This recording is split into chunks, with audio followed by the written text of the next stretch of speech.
Դաշնակցությունը անցյալ ունեցող, ներկայով ապրող, ապագայի կուսակցությունը։ Մեր գաղափարները այսօր առավել քան պահանջված են, քանի որ Հայաստանը ճակատագրական ջրբաժանի առջև է, իսկ հայկական ինքնությունը դարձել է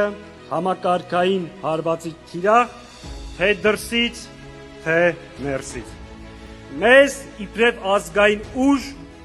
հալածում են ոչ միայն մեր անցյալի և ներկայի համար, այլ ապագայում մեր գործունեությունը և դերակատարությունը չեզոքացնելու համար։ Եվ մենք շատ հստակ,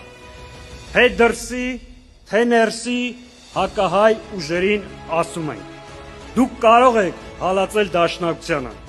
դուք կարող եք բանտարկել դաշնակցականներին, սահմանափակել դաշնակցության գործունեությունը, բայց դուք չեք կարող սպանել դաշնակցականությունը։ Ավելին, իրականում դուք չեք էլ կարող խանգարել կամ խաթարել մեր կազմակերպության գործունեությունը, քանի որ դաշնակցության արևը մայր չի մտնում։ Սիրելի հայրենակիցներ, սա մարտահրավեր է։ Մարտահրավեր է մեր ողջ ժողովրդին, ողջ քաղաքական դաշտին և բոլոր դերակատարներին։ Փաշինյան Ալիև ծրագրերը ձախողելու համար ժամանակն է ստեղծել համահայկական և համազգային ոճի ճակատ։ Դաշնակցության առաջարկը հետևյալն է. կառուցել նոր որակի ազգային պետություն, որը կլինի մրցունակ և ուժեղ։ Մենք ունենք առաքելություն ուժերը միավորելու, հավատը վերականգնելու և ուժեղ Հայաստան կառուցելու։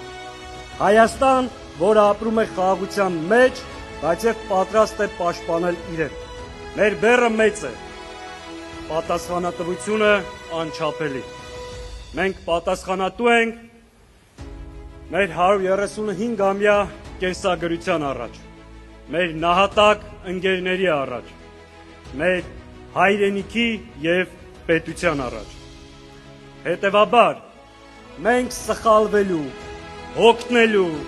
դանդաղելու, նահանջելու տեղ չունենք։ Եվ ես ձեր բոլորի անունից, Հայաստանի կազմակերպության անունից հայտարարում եմ, որ առաջիկա պայքարում հայ հեղափոխական դաշնակցությունը ունենալու է առանցքային դերակատարություն։ Մենք ունենք մրցունակ թիմ, պահանջված ծրագիր, կամք և վճռականություն գետնի վրա կռիվ տալու, հակազդեցություն ձևավորելու և այս չարիքի իշխանության վերարտադրությունը կանխելու համար։ Հայաստանը փոքր է տարածքով, բայց մեծ է առաքելությամբ։ Մենք ապացուցելու ենք, որ Հայաստանը չի ծնկել, չի հանձնվել և չի հանձնվելու։ Սա է դաշնակցության խոսքը, սա է դաշնակցության դիրքորոշումը, սա է Հայաստանի ճանապարհը դեպի ապագա, հանուն հայի, հանուն պետության։